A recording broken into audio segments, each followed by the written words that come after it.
মঙ্গলবার লোকসভায় কেন্দ্রীয় বাজেট 2024-25 পেশ করলেন অর্থমন্ত্রী নির্মলা সীতারামন। একাধিক বড় ঘোষণা করেছেন অর্থমন্ত্রী।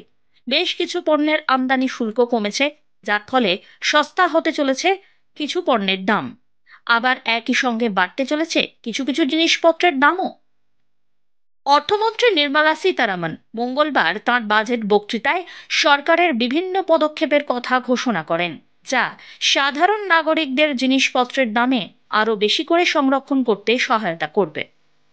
সরকার আমদানি শুল্ক কমিয়ে নেওয়ায় দাম কমছে সোনা, রূপো, মোবাইল ফোন, লিথিয়াম ব্যাটারি, চামড়াজাত দ্রব্যের। স্বর্ণ ও রৌপ্যের ওপরে শুল্ক কমিয়ে 6% করা হয়েছে। তার ফলে আরও সস্তা হবে সোনালী ধাতু।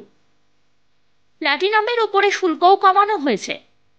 এছাড়া প্ল্যাটিনামের শুল্ক 6.4% নামিয়ে আনার কথা ঘোষণা করেছেন অর্থমন্ত্রী। সরকারের এই সিদ্ধান্ত কার্যকর হলে সোনা, রূপো ও প্ল্যাটিনামের দাম কমে যাবে অনেকটাই, এমনটাই আশা করছেন সকলে। দাম কমছে সৌর বিদ্যুতেরও। আবার ক্যান্সারের 3টি জীবনদায়ী ওষুধের শুল্কেও ছাড় দিয়েছে কেন্দ্র। 4% শুল্ক কমায় দাম কমতে পারে তামার তৈরি যে কোনো দ্রব্যের। আবার অন্যদিকে আয়করের নতুন কাঠামোয় স্ট্যান্ডার্ড ডিডাকশন 50,000 থেকে 75,000 টাকা করা হয়েছে। অর্থমন্ত্রী নির্মলা সীতারামন একই সঙ্গে সোলার প্যানেল এবং লিথিয়াম ব্যাটারি সস্তা হওয়ার কথা জানিয়েছেন। ফোন এবং গাড়ির ব্যাটারির দাম কমিয়ে দেওয়া হবে।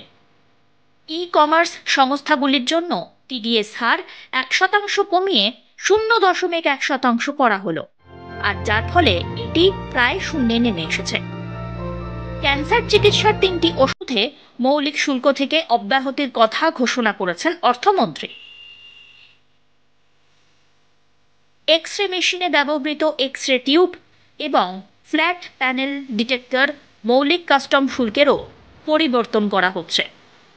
এই ঘোষণা বাস্তবায়িত হলে এই সব কিছুর দামই কমে যাবে। তবে একই সঙ্গে বেড়ে যাচ্ছে কিছু কিছু জিনিসপত্রের দাম। যেমন অ্যামোনিয়াম নাইট্রেটের ওপরে শুল্ক 10% থেকে বাড়িয়ে 25% করার কথা ঘোষণা করেছেন অর্থমন্ত্রী নির্মলা সীতারামন।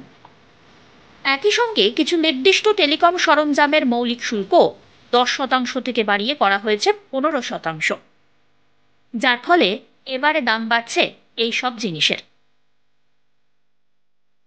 তবে লোকসভা নির্বাচনের পরবর্তীতে মোদী সরকারের তৃতীয় টার্মের এই প্রথম পূর্ণাঙ্গ বাজেট যে সম্পূর্ণ জনমোহিনী হয়েছে, এমনটাই মনে করছেন অর্থনৈতিক বিশেষজ্ঞরা। Bureau report, one India Bangla.